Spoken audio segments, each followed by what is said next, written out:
Assalamualaikum warahmatullahi wabarakatuh.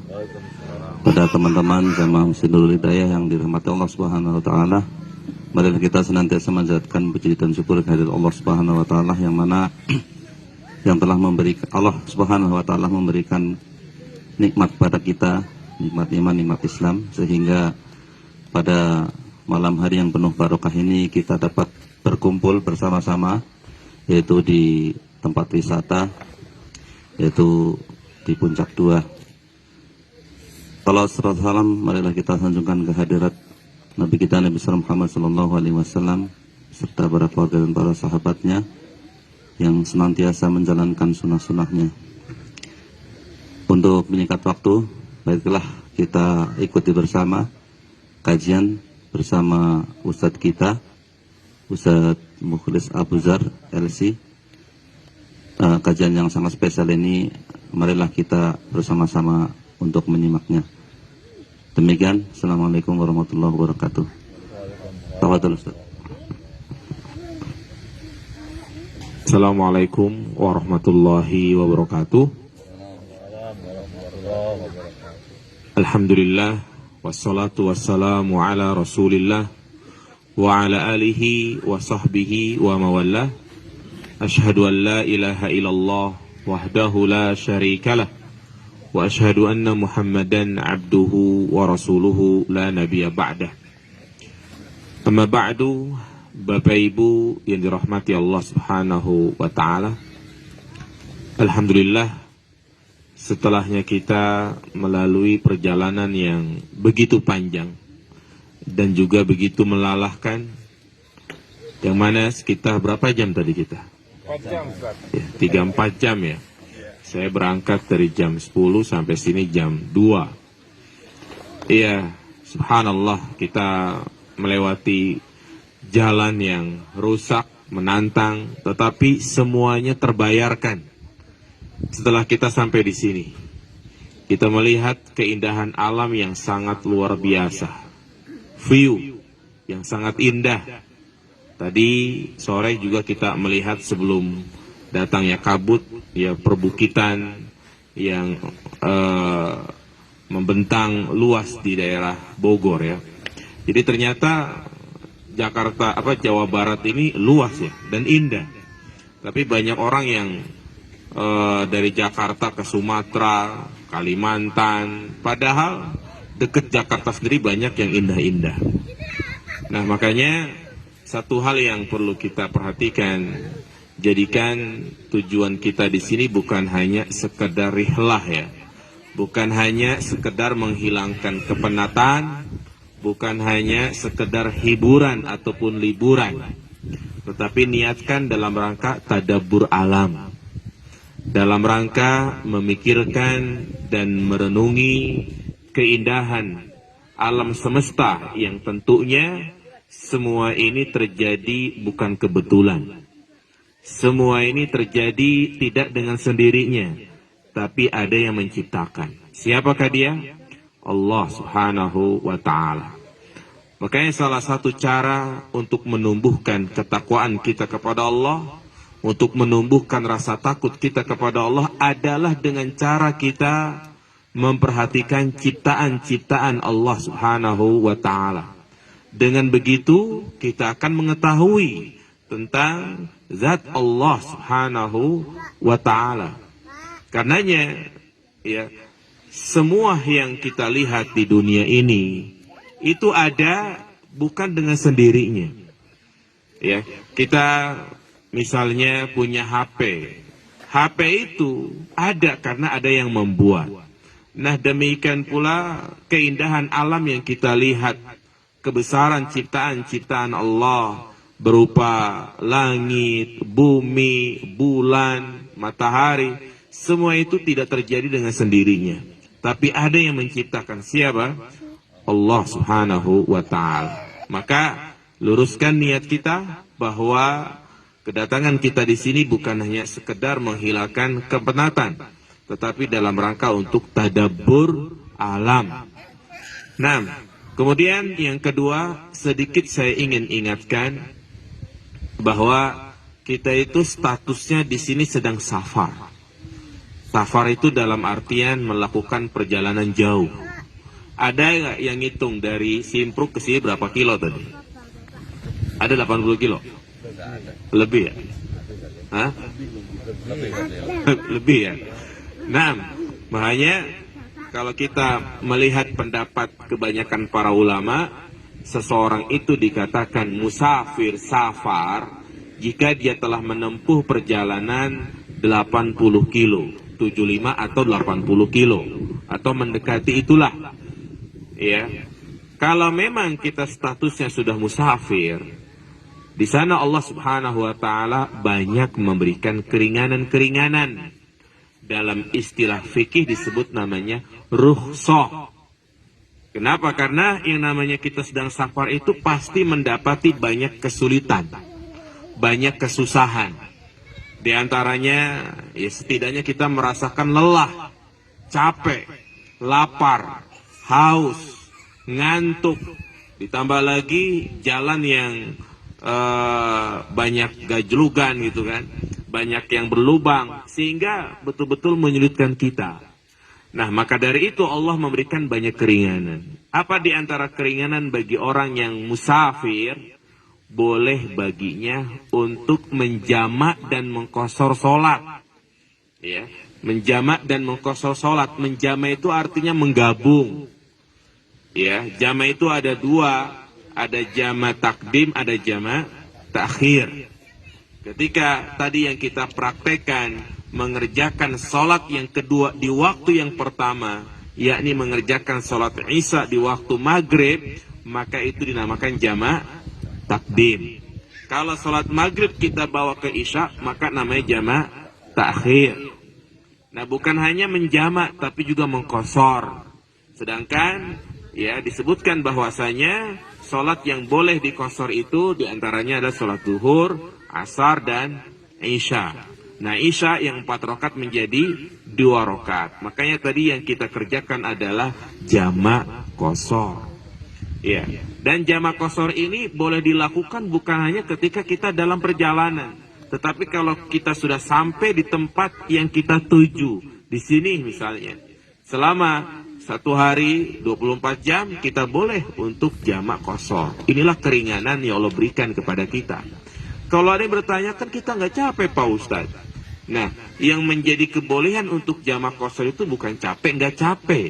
Karena kalau ilatnya itu capek, tentu istri kita mungkin di rumah yang lebih capek ya kan. Nah, tapi ilat yang membolehkan kita jamak qashar adalah melakukan perjalanan. Begitu. Baik, itu mungkin sekedar mengingatkan. Ya, pada kesempatan yang berbarokah ini, saya ingin menyampaikan materi yang mungkin sebagai pengingat saja dan sebagai bentuk tanasuh saling menasehatkan, ya tentunya untuk diri saya pribadi dan juga untuk semuanya, yaitu tentang masalah rumah tangga. Kita semua yang sudah berkeluarga pasti menginginkan keluarga kita langgeng. Betul atau tidak jemaah? Iya. Artinya jangan sampai terjadi perceraian. Karena ketahuilah Bapak Ibu sekalian, yang namanya orang melangsungkan akad nikah, maka mulai dia mengatakan qabiltu nikahaha, aku terima nikahnya, semua aktivitas yang dia lakukan, baik itu suami ataupun istri, aktivitas yang dia lakukan dalam rangka untuk mempererat tali percintaan antara keduanya, maka itu bernilai ibadah. Ibadah jamaah sekalian. Iya. Jadi sekali lagi, semua aktivitas yang kita lakukan sebagai seorang suami, dia berangkat kerja, bahkan dia menggauli istrinya, maka itu bernilai sedekah, kata Nabi SAW. Beliau mengatakan, ya, setiap suami yang mendatangi istrinya itu bernilai sedekah. Namun perlu diingat, nilai-nilai ibadah tersebut akan hilang. Bahkan keberkahan dalam rumah tangga itu akan hilang. akan dicabut oleh Allah Subhanahu wa taala jika terjadi perceraian. Nah, makanya di antara pernikahan yang diberkahi adalah pernikahan yang langgeng nih. Pernikahan yang tidak terpisah kecuali dengan kematian. Subhanallah. Ya. Di sana Rasulullah sallallahu alaihi wasallam mengabarkan bahwa seorang wanita yang ditinggal mati oleh suaminya, kemudian dia tidak menikah lagi, bersabar dengan statusnya itu, maka nanti pada hari kiamat keduanya bisa bertemu lagi. Keduanya bisa menjadi suami istri lagi. Iya. Maka jaga tali pernikahan ini. Karena yang namanya pernikahan adalah ibadah. Kita sedang berumah tangga itu adalah ibadah, jemaah sekalian. Lihat, kalau kita membaca kisah para nabi dan rasul di dalam Al-Quran, rata-rata ketika Allah sebutkan kisah para nabi dan rasul, mereka punya istri atau tidak? Punya istri. Bahkan nabi yang pertama yang kita tahu siapa? Nabi Adam. Siapa istrinya? Hawa. Nabi Musa juga punya istri. Bahkan Nabi Musa itu rela ngangon kambing bertahun-tahun agar bisa membayar mahar ya kepada wanita yang akan dia nikahi. Ya. Maka jangan sampai rumah tangga ini hancur karena gara-gara masalah sepele. Karena gara-gara masalah yang ringan, ya. Dan juga bagi para suami hendaknya menjaga lisannya, pantang untuk mengucapkan kalimat cerai. Walaupun sedang emosi, jangan bermudah-mudah untuk mengucapkan kalimat apa? Cerai. Dia mengatakan kepada istrinya, udah, mulai saat ini kita udahan aja, bubar saja. Ingat, kalimat seperti itu sudah dianggap apa ini? Cerai. Ya, kalau dia sudah mengatakan kepada istrinya, udah pokoknya mulai detik ini kamu bukan istri saya lagi, sudah jatuh cerai.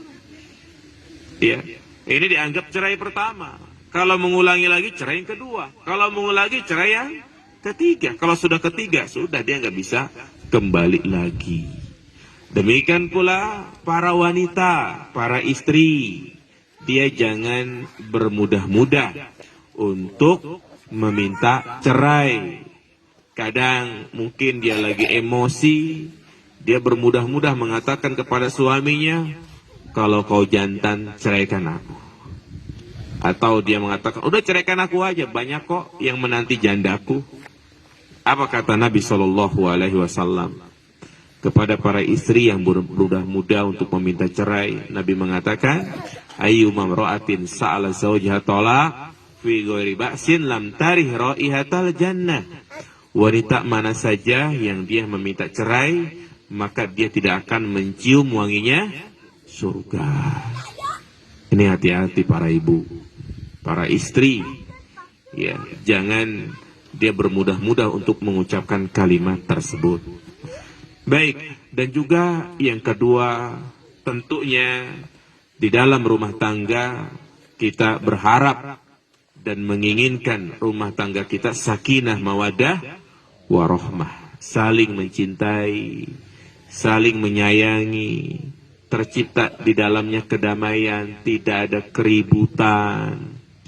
Maka semua itu hanya omong kosong kalau masing-masing dari suami istri tidak memperhatikan hak-hak dan kewajiban.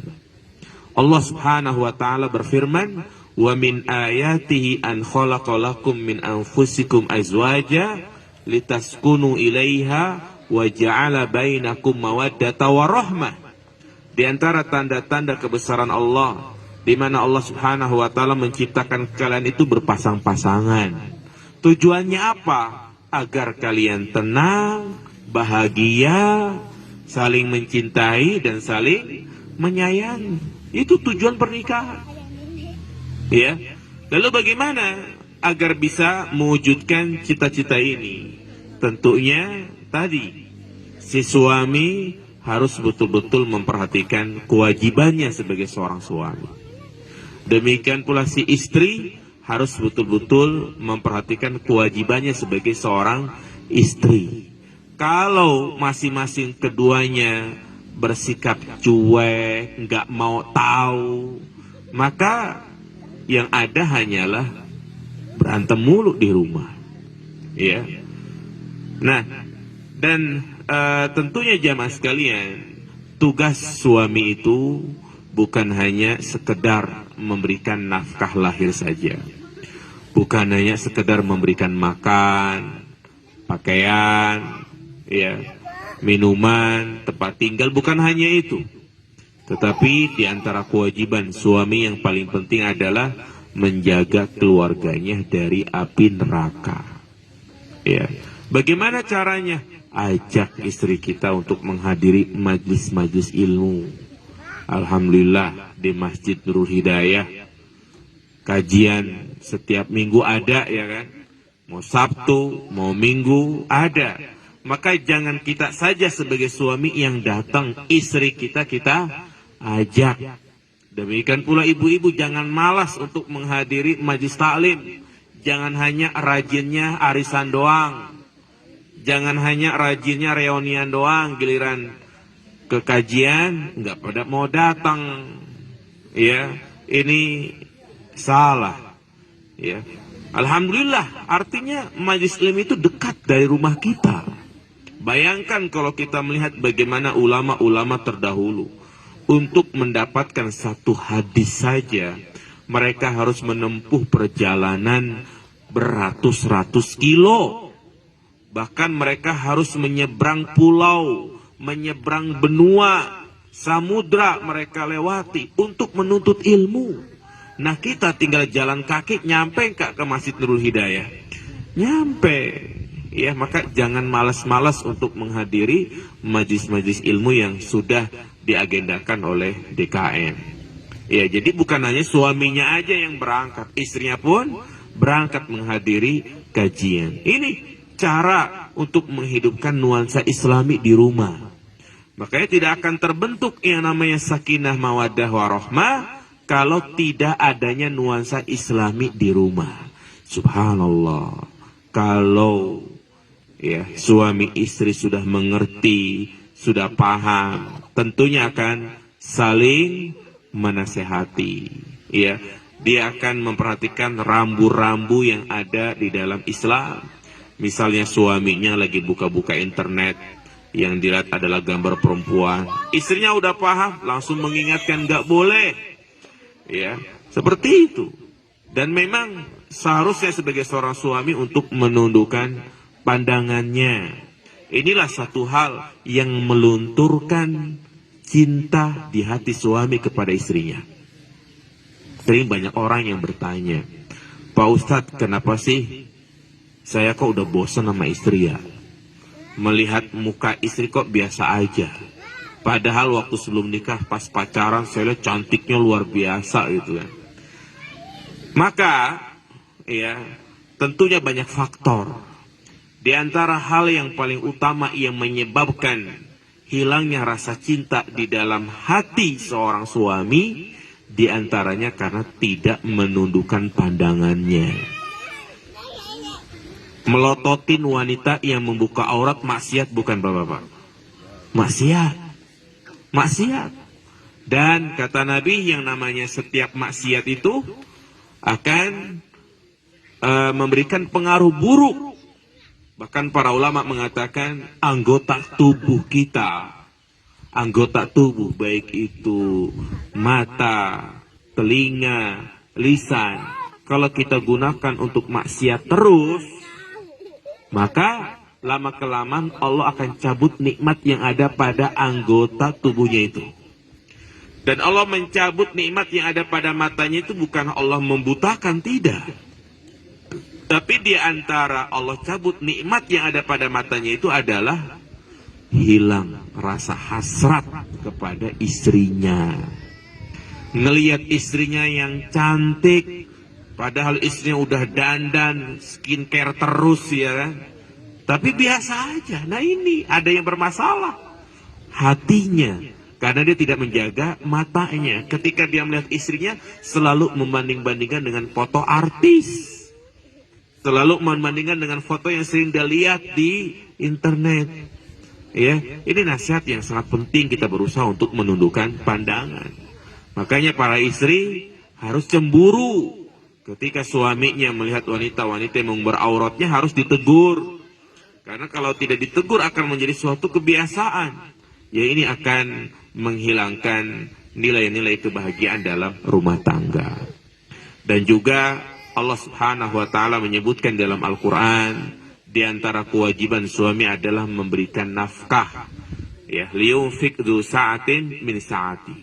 Namun tentunya kita harus memperhatikan aturan-aturan dalam memberikan nafkah. Allah Subhanahu wa taala menyebutkan dalam Al-Qur'an, di antara tanda orang-orang yang beriman, mereka yang menginfakkan hartanya lam yusrifu wa lam yakturu, tidak berlebih-lebihan dan juga tidak terlalu pelit. Artinya tengah-tengah. Maksudnya bagaimana? Hendaknya sebagai kepala rumah tangga, sebagai seorang suami, harus betul-betul membelanjakan harta sesuai dengan kebutuhan. Ya, bukan sesuai dengan keinginan. Karena orang yang membelanjakan hartanya mengikuti keinginan-keinginan, nah ini disebut namanya mubazir. Ya, kita sudah tahu tentang istilah mubazir, yaitu menghambur-hamburkan harta untuk hal yang tidak bermanfaat. Sebagai contoh misalnya udah punya mobil bagus, udah enak, ternyata dijual. Beli lagi yang baru. Udah punya yang baru, beli lagi dua. Jadi yang pertama itu mobilnya di garasi terus, ya kan? Enggak pernah dipakai, pakainya cuma manasin doang. Nah ini disebut namanya apa? Israf, mubazir. Beli lauk juga kadang-kadang seperti itu, udah beli lauk yang kita makan. Jangan sampai dia membeli lauk pauk, ya hanya dibeli doang, tapi dibiarin sampai basi, akhirnya dibuang. Itu namanya tabzir. Ya. Dan juga jangan pelit ketika memberikan nafkah kepada istri. Misalnya istri sehari dikasih uang belanja 10.000. Cukup nggak ibu-ibu jangan sekalian? Cukup lah. Hah? 10.000 dapat apaan? 10.000, 20.000 cukup nggak? Kagak. 200. Nah itu, jadi boleh nggak nih ibu-ibu misalnya suaminya pelit gitu ya, diambil duitnya, diem-diem, boleh atau tidak? Boleh ibu-ibu. Nggak boleh lah. Kalau memang udah kebangetan pelit, minta nggak dikasih-kasih, ternyata pas ngimplang di lemari duitnya seabrek-abrek. Boleh.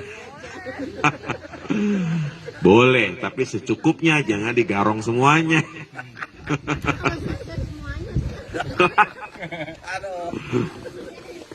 Dan ini terjadi ketika Hindun, istri Abu Sufyan, mengeluh. Jangan lari-larian, tak kesaruk kabel itu. Atama jangan larian. Iya, ketika Hindun mengeluhkan tentang suaminya kepada Rasulullah SAW, apa kata Nabi? Ambil harta suamimu secukupnya. Ya, jadi ini hemat sih hemat, nabung sih nabung, tapi jangan istilahnya pelit, medit, koret, nentet, semuanya gitu kan. Iya, jangan ini cita-cita pengen beli mobil. Akhirnya apa? Saling hemat, saking hematnya setiap hari launya Indomie terus. Udah gitu satu bungkus dibagi 3 lagi. Ini kebangetan hemat seperti itu ya. Ya makanya hidup itu kita nikmatin lah gitu kan. Ya ada uang kita gunakan untuk hal-hal yang menjadi kebutuhan kita. Ya, yang penting yang menjadi kebutuhan primer itu terpenuhi, ya. Anak-anak ada biaya untuk sekolah, SPP dan yang lainnya. Baik, karena mungkin udah pada kedinginan ya. Ya barangkali mungkin kita buka tanya jawab, kita diskusi, kita yang ngobrol bareng. Ya, paling mungkin ibu-ibu yang ingin bertanya atau bapak yang bertanya, ya kita persilahkan. Ya, qadarullah ini ya. Kata Pak Wasrun yang tadinya ada 18 orang yang mau ikut, jadi tinggal berapa orang ini? 18 keluarga malah. Olah keluarga. Ya silakan. Salam warahmatullahi. Terkait tadi mengenai sholat di jamak kosor itu, Ya. untuk niatnya itu apakah kita mengucapkan kosor aja atau jamak tabung kosor gitu? Ini tuh kan. Iya. Baik. Tentang masalah jamak kosor Bu ya. Ini mungkin masalah yang saya tanya Pak, kalau Bapak kalau kemana-mana sholatnya seperti ini atau tidak? Tidak di kosor, biasa aja. Biasa aja ya.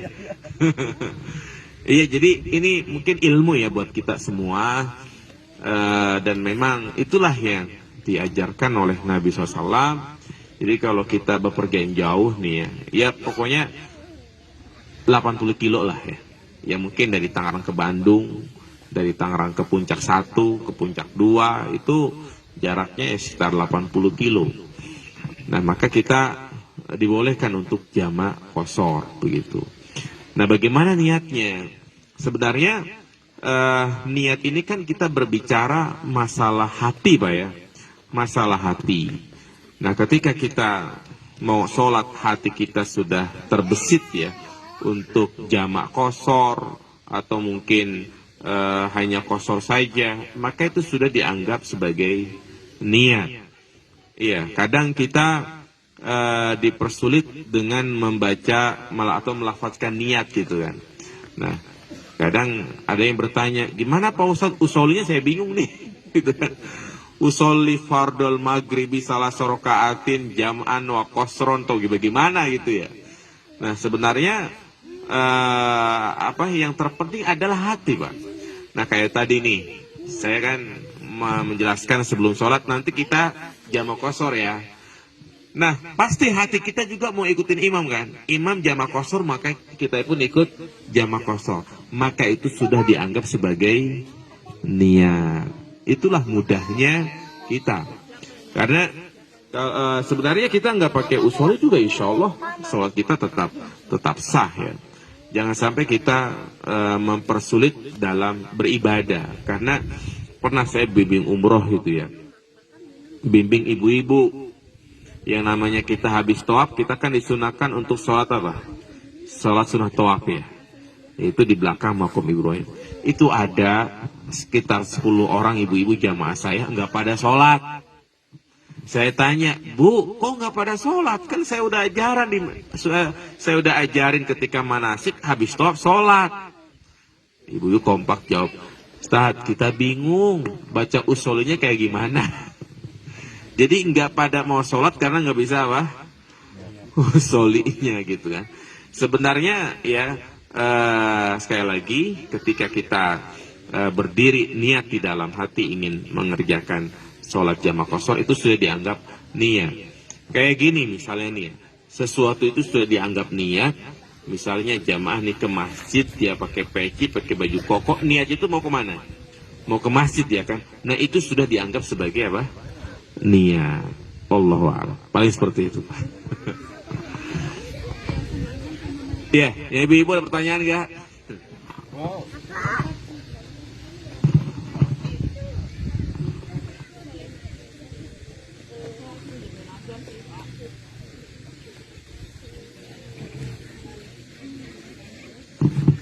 Ada lagi yang bertanya?